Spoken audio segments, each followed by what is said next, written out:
I was such a big fangirl when I was in middle school. I loved One Direction and Ed Sheeran. So when I was 13, I wrote my first song and it was about Ed Sheeran and it was called You've Changed My Life.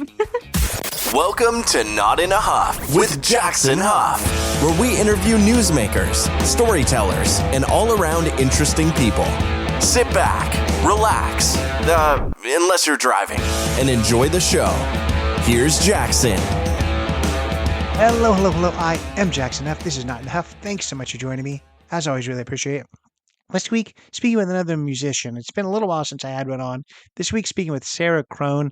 She's somebody who is based out of Chicago. She writes lyrics that I think can really kind of resonate with a lot of people. You know, she's going to talk about it very quickly in the conversation, but she writes music about, crushes and mental health and heartache and some interesting topics that I think like I said, will resonate. I think that we all deal with a complex amount of emotions, and I really like that she tries to address at least the ones that she feels. So I really enjoy Sarah's music. I really enjoy her kind of taking the time to talk to me about the whole process between writing them and thinking up the music videos and singing them and what it's like to kind of be out there and singing your music in front of audiences.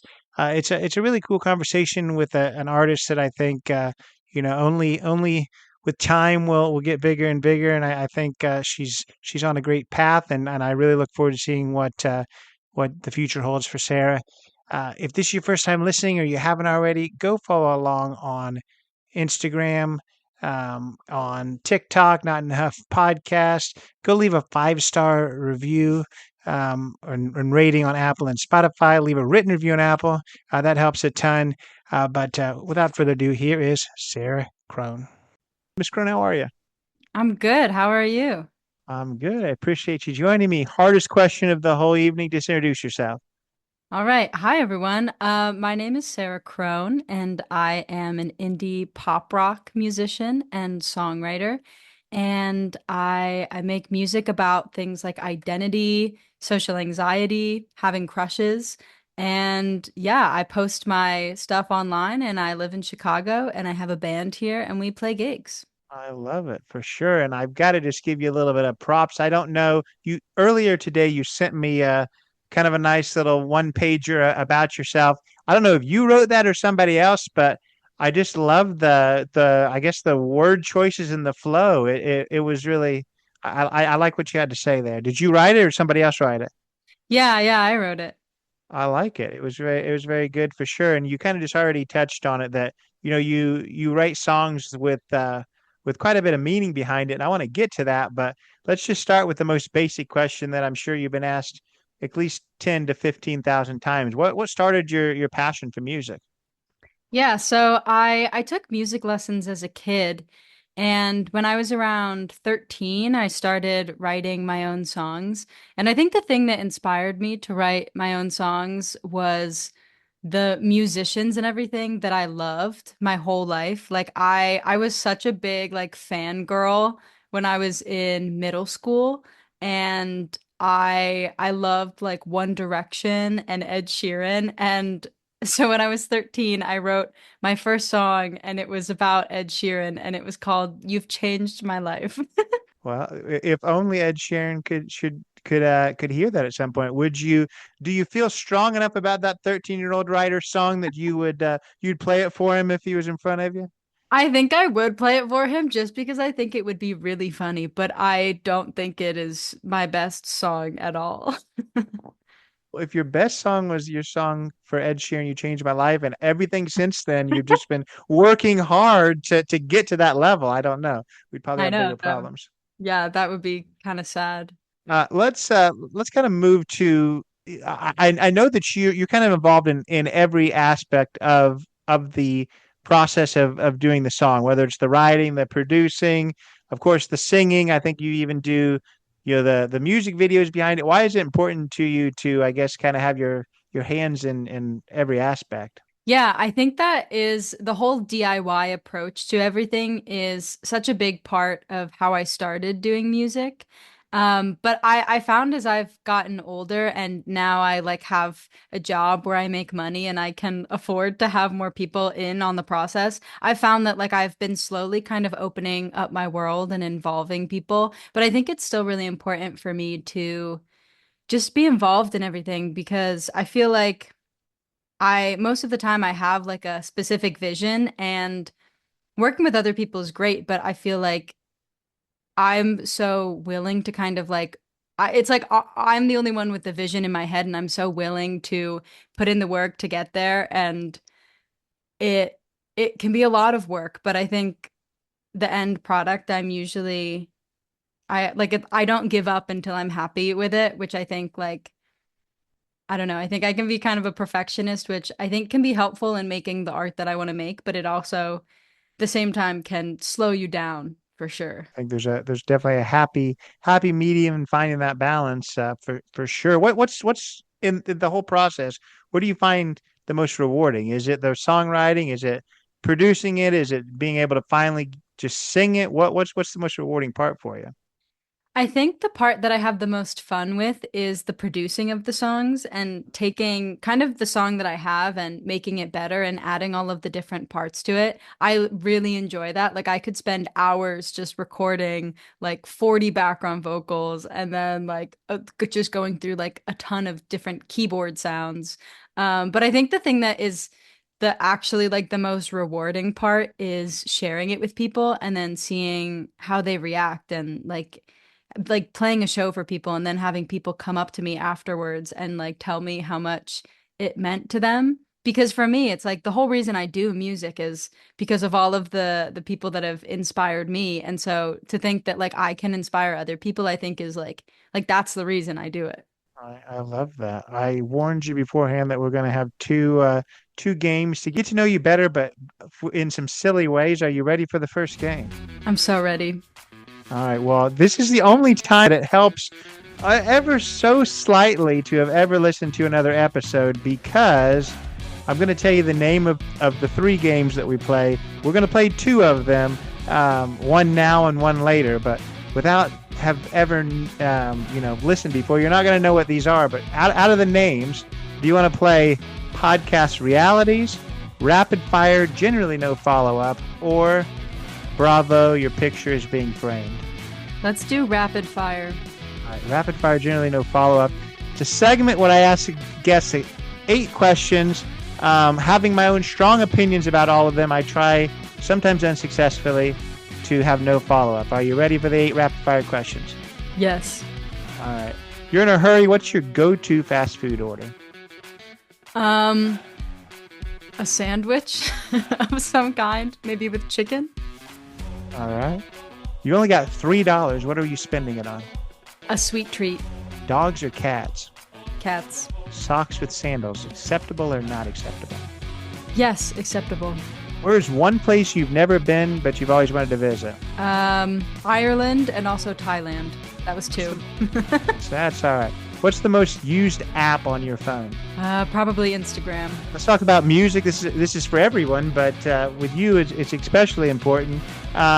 What's one song that anytime you hear it, it automatically gets you pumped? You're singing along. You're feeling good. The first song that came to mind was "The Other Side" by Jason Derulo. I think that song is phenomenal, and it gets me so hyped. I like it. On the flip side, what's a song that just immediately makes you just scoff and change the channel? Ooh, I don't know. I like a lot of music. I feel like it's easier to think of songs I'll give you an out. Oh yeah, if you feel like you just nothing annoys you in music, that's all right.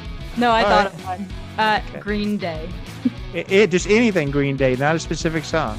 Well, I like their hits, but a Green Day song that I don't know. All right. I realize that this says 8 questions, but there's actually 9. So here's the last one. Bonus. What's one thing that you have that you really should throw out? Ooh, I feel like I'm the type of person that I feel like I do a really good job about throwing things out, but honestly, I feel like I have way too many plain white t-shirts with like something like a graphic white t-shirt, like a band t-shirt. Though I tragically lost one kind of recently. I'm pretty sure that I left a band t-shirt of one of my favorite artists, Devin again. I'm pretty sure I left that at my ex's house and then we broke up and I think that shirt is gone forever. And I'm so sad. Rip your t-shirt, unfortunately. Yeah, Yeah, so that's the first game. Nobody died. Feel pretty good about it. feel great. Okay, well, let's get back to the music. Let's kind of dive deeper into, I guess, your individual music and your sound. How do you describe your sound? Mm. I would describe my sound as I usually tell people like indie pop rock because I feel like that's the most straightforward way of saying it, but I feel like there's also a lot of inspiration in my music from like Midwest emo guitar. I feel like that is really big for me, as well as singer-songwriter, as much as like I don't like calling my music singer-songwriter because I feel like it just sounds like it just feels boring, but like I do think that that applies. But yeah, I think it's sad. I think it's always like going somewhere. Like if there is one thing my music is not, it's my music is not chill. It's always going somewhere. It's always like there's always like some forward movement, and I feel like that describes me as a person. I'm very not a chill, easygoing person. Well, at least you're self-aware. I think that's important for sure. Yeah. So you said that you're not a chill person, so you don't write chill music. So where do you draw all this inspiration from? You talked earlier about how it's about some relatively heavy stuff. It's not just about, going out and drinking with the girls on a Friday night. So what's created all this inspiration? Yeah, I feel like instead of my music being about going out drinking with the girls on a Friday night, it's about the car ride home where you start to like get a little bit existential. That's kind of what my music is like. But I think the things that inspire it is, I mean, I like to think a lot. That is a big thing for me. I love to think and I love to feel. And I think the things that I think and feel about the most tend to be about just like self-reflection, identity, who am I as a person, like kind of making my way through the world, myself and like the world around me. And then I feel like I love, as everybody writes love songs, but I don't write just like a happy, like, oh, like I love this person, everything is great. I don't write those types of songs. I write like having a crush and just being in agony about it, but it's also like I enjoy that part of it. And so I feel like that tends to be the thing that I write the most songs about. What does your writing process look like? Are you somebody who takes a while to get started, but then once you got pen to paper, you crank out these songs? Is it kind of an evolution, or what's your process look like? It usually starts with a feeling for me. I'll be feeling some sort of way, and then I'll just reach for whatever I can translate through most easily. So whether that's a guitar or like melody or words. And then from then until the end of the song, it just kind of ping pongs back and forth between like the music and the words and the melody until I like feel like there has been some kind of like emotional catharsis or I've like represented some kind of story or emotion that I wanted to tell. What normally does come first? Is it normally the words or hearing kind of a sound? I think sometimes I usually hear or play a chord on the guitar and then there have been times where like I've just played a chord and then I'm like, oh, like I was in the middle of something else. Now I have to write a song just because I like the way that this chord sounds. And but it's like words tend to be the thing that I kind of drive the song and then I try to find the music to that kind of matches with it, but like I'm a very like words and meaning heavy person and the melody is just kind of like a carrier for the meaning, I would say. I love that. And I want to kind of get to some of your other music. We're of course going to talk about a song that's coming out very soon. But just shout out and talk a little bit about some of your other songs that you're particularly proud of. What they're called, what they're about, and kind of the whole gist behind some of your other music. Right. Okay. So my personal favorite song that I've released is one that's called A Part of Me, which tends to not be, I feel like nobody comes to me and says that that one's their favorite, but it's my favorite for sure because it's about leaving a place and being afraid that when you leave a person that you'll also be leaving behind a part of yourself. And that time of my life was like it was a really interesting and fun time, but also a time of like a lot of feelings. And I was also really into skateboarding at that time. And so for the music video, I wanted to learn to kickflip so I could kickflip in the music video. And I did. And it was a really frustrating process. And I had a lot of bruises on my legs, but I was proud that I did it. And I had fun. So that's definitely one of my favorites. And then one that I keep coming back to is a song of mine called Greetings from Virginia. I think with that one in particular, it's one of those songs that I don't even remember how I started writing it, and I don't even remember like how it kind of came to be, which I feel like sometimes those are the best songs. Like I love when I'm writing music and I stop thinking because I think the rest of my life is full of thinking. And so when I can write music and I stop thinking and I just kind of it feels like there's just like a direct thread from inside my brain or my heart to like whatever is coming out of my mouth. I feel like that is always like such a an amazing feeling. And I feel like that is an example of one of those songs that like I never expected and I didn't even think it was good after I wrote it. I kind of forgot about it. I made a little demo of it and then just kind of put it away for a couple months. But then a few months later I like played it, I listened to it and I was like, "Wait, I this is really fun." And that was I think in like 2022 and I still play it at my live shows because people just really like it. And like it just feels like something that like I don't even know how it happened, but it did and I'm happy that it did. Oh, that's awesome. And I've talked to a lot of artists, and we kind of talk about that. Definitely the artists that have gained some sort of fame, where eventually some of these songs just become greater than what they were written for, and they mean something more to the audience. And I think that's really awesome when that happens.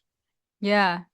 Yeah, I Yeah, feel like it's always the goal for it to be like greater than myself because I'm just one person and the world is full of so many people. for sure. I guess the most important question I've got out of everything you just said was, you learned this kickflip. Was it solely for the video and you've lost that, or can you now kickflip for the rest of your life? It's, I would say it's not like riding a bike. Like I don't think I can just like pull it out whenever, but I think it's one of the things where like if I like give me a half an hour and probably I'll do one by the end of the half hour. I think it's one of those things. Yeah, well, how many bruises are going to happen in that half hour? Definitely a lot. Earlier you talked about, and you kind of already alluded to this answer, but earlier we talked about what your favorite part of the song making process is, the writing or the producing, and you talked about producing, but then you mentioned, getting it out there. So, the next iteration of that question is, do you prefer the song process, the writing, producing, all that kind of stuff, or the performing? What gives you, I guess, the most fulfilling aspects? It's really hard to choose, but I think if I had to choose one for the rest of my life, I would probably choose kind of the writing and the producing part just because I love to perform and it's awesome and great, but if that is kind of all I did, I think I feel like I'm not a person that is like super extroverted and like a natural performer where I just like get on a stage and like feel super like energized by it. I definitely love it and like I feel really comfortable on stage, but I think like it can also be exhausting. And I think it's exhausting to put yourself out there so much and like really you're putting yourself in front of people and if you get rejected, especially with your own music, it like it hurts so much more than if you're just on stage with like your friend's band or you're in a cover band. Like when it's like I'm just putting myself out there and if people aren't vibing with it, like I think that can it kind of hurts and I feel like it's just kind of like rejection therapy, but that's just part of it, you know? I've watched some of your performances on YouTube, and I see it does look like you kind of have a band and another female lead singer sometimes. What When you're performing, what does it normally look like? Are you doing kind of the you and a guitar mostly? Is it you and a band with another singer? What's your performances normally look like? It's kind of changed in the past couple of years a lot because I was in college and I would have kind of a band of people, but then like certain members would graduate, and so I would have to get new members. And so it's just kind of like this rotating cast of my friends, basically. And I moved to Chicago last fall, and I've played a couple of gigs here, and I'm kind of again getting like a band together to play more. And it's hard because I feel like in Chicago, like everyone's in so many bands, especially drummers. That's like the hardest thing to find in Chicago.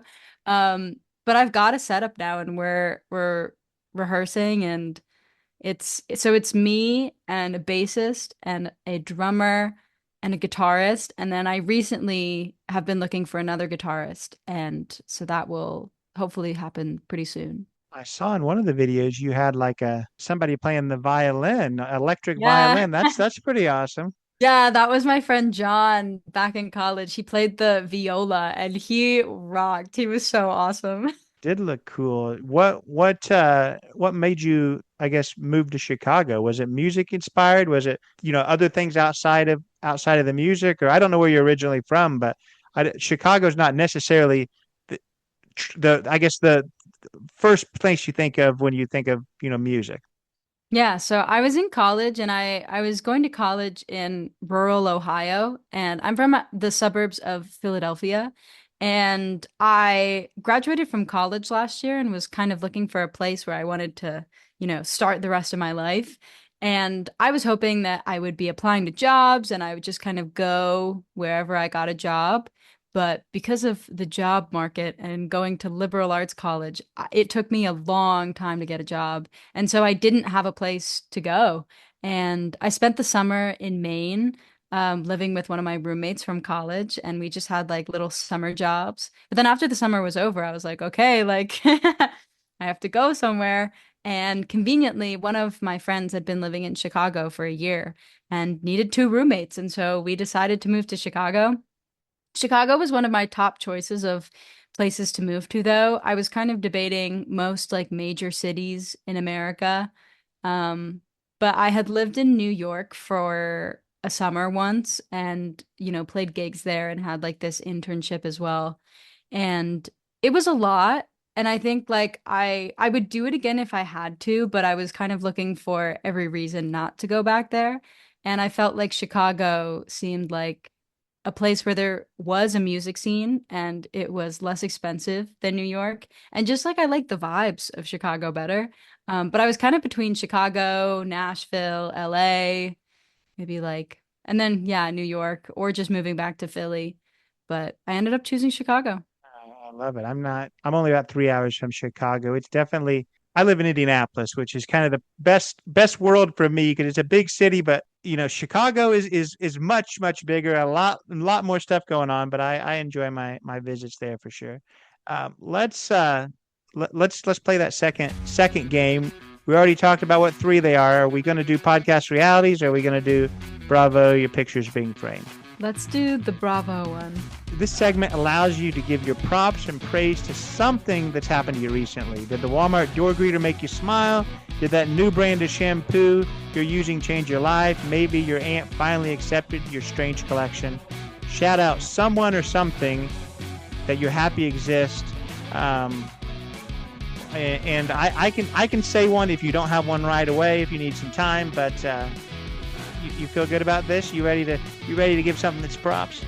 Yeah, I'm so ready. All right, go ahead. Okay. I'm really thankful I have a friend whose name is Levi. And first of all, he's just like the best friend ever. I feel like we just like connect on such a deeper level that like from the moment we met, it was just like boom, boom, boom. We just had like so much to say to each other. And he's helping me create like a logo for my artist project. And I literally have a meeting with him after this to go see what it is. But I'm just really grateful. I'm really grateful to like all of the friends that I've had that have like shown up to a show of mine or like helped me film a music video or done anything like that. I feel like it truly like that just like means the most to me that my friends would help me with the thing that like I just love to do. So it means a lot. And my friend Levi is awesome. I love that. Well, bravo, Levi. The friend of the month picture's being framed. I think that's awesome for sure. Let's move into that new song. I believe it's not called Levi, it's called Sammy.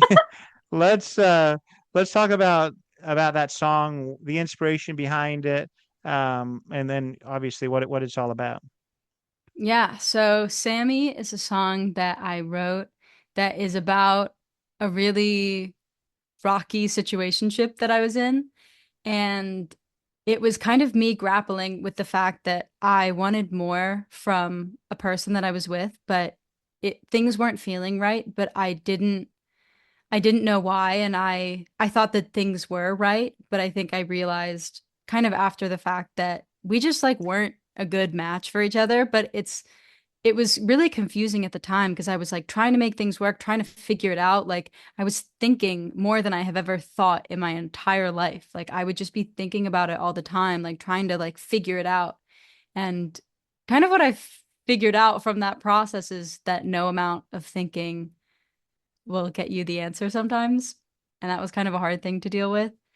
And yeah, so I have been working on it for the past couple of months. I just filmed a music video for it with one of my bandmates in my other band does like freelance music videos. And yeah, we just recorded a whole music video for it, and I'm super excited about it. I mean, why the name Sammy? Is that literally the person's name? I mean, some people are like, is this song about me? Well, if you named it after them, maybe so. Yeah, it's kind of like a an iteration of their name.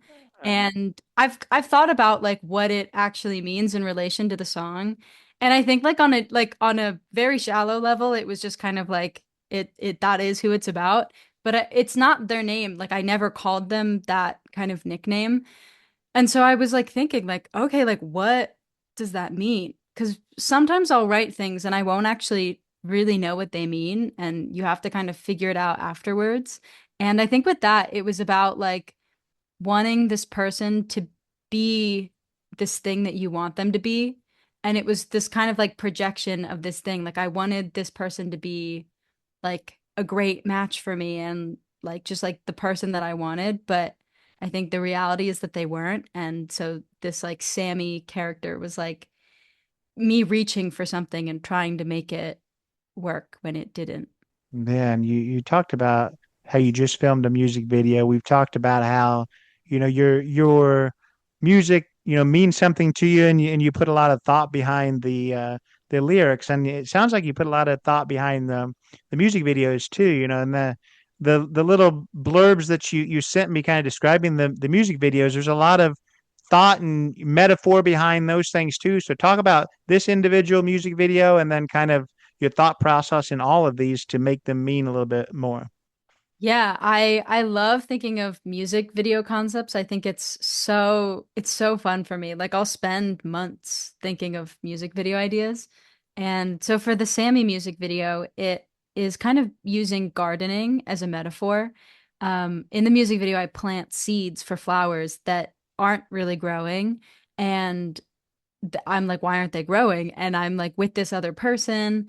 And then at some point like the flowers are just not growing, and I like go and I buy a bouquet of flowers from the store to kind of replace them, but then like the vase spills over, and we used for the music video we used thick water, which I don't know if you know what thick water is, but it's for people with dysphagia who like can't swallow normal water, and so it's just like thicker water because I wanted the water to kind of goop out of the vase, and it was really fun to play with. We had a lot of fun playing with the thick water.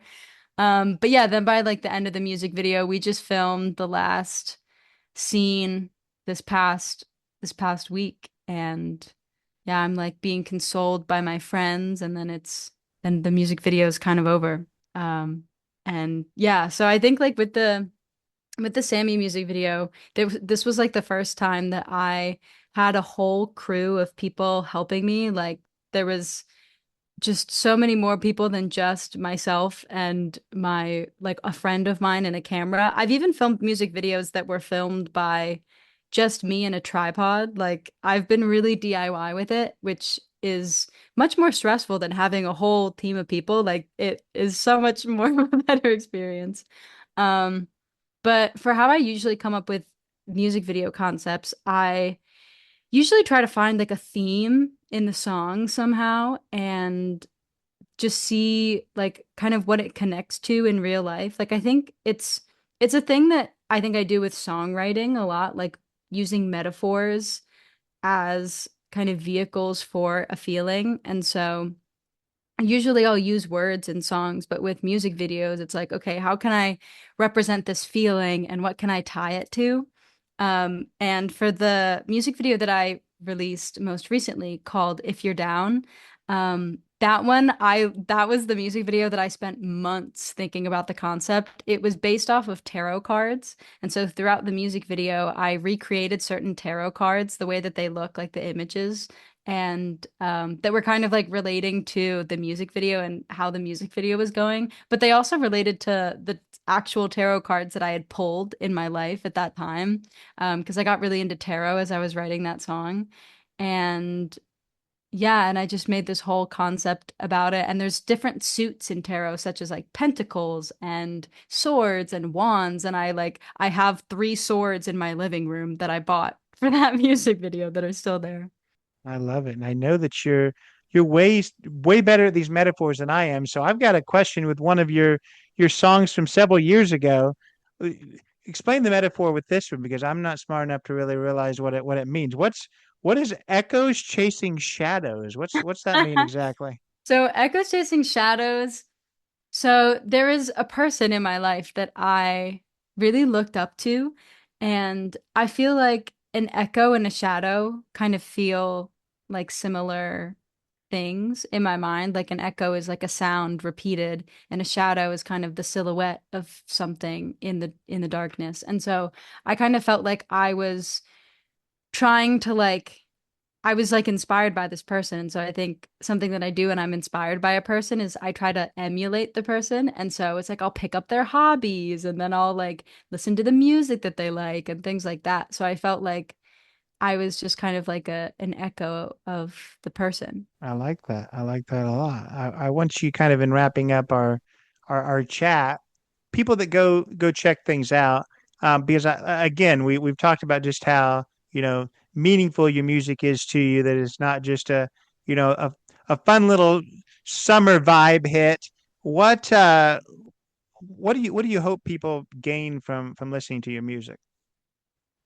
I hope that people, when they listen to my music, I feel like what I get the most from music is listening to a song and just like feeling like the song is exactly how I'm feeling. And it makes me like, it's almost like it makes me remember the moment and the feeling better.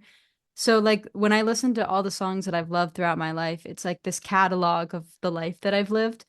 And so, if one of my songs can be like the soundtrack of somebody's life, like, I feel like that is so awesome and cool, you know? Um, and yeah, and I feel like, I mean, the other thing I want people to get from my music is just to feel inspired to express themselves and to be themselves and to think about their life and to just kind of like live the beautiful life that we have, even though it's not always good. And I feel like I write about a lot of that type of stuff often. But that's okay. You know, it's just all part of life. I love that. Tell people how they can connect with you and more importantly check out your work. Yeah, you can just look up Sarah Krohn anywhere that you can. I post probably the most on Instagram and TikTok, but my music is out on all streaming platforms. I really appreciate your time. Thanks so much. Thank you. That was Sarah Krohn. Really appreciate her joining me. As she mentioned, she has new music that just came out earlier this month. We weren't sure whether this was going to get released before that date, but I believe it was released on the 8th. So go check that out if you haven't already. If you haven't, go check out all of her music. I think that you're going to enjoy that on Spotify and on YouTube. I kind of dug deep into the YouTube and some of those cool music videos that she's made. I urge you to do that. She put a lot of work into those, and a lot of them are really, really awesome and well done. So check out her YouTube, check out her Spotify, all that kind of stuff. Go follow along with her on Instagram and everywhere that she's active. But yeah, it was a pleasure to speak with her. Love speaking with these new artists.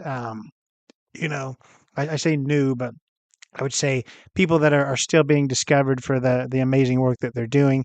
Um, she's been at it for a good little while, and it shows because she's got some really, really powerful songs. So go check those out. Like I said in the beginning, if you haven't already, go follow along with us on Instagram and TikTok, Not Enough Podcast, on Facebook, Not Enough with Jackson Enough. Go leave that 5-star rating on Apple and Spotify. Helps a ton.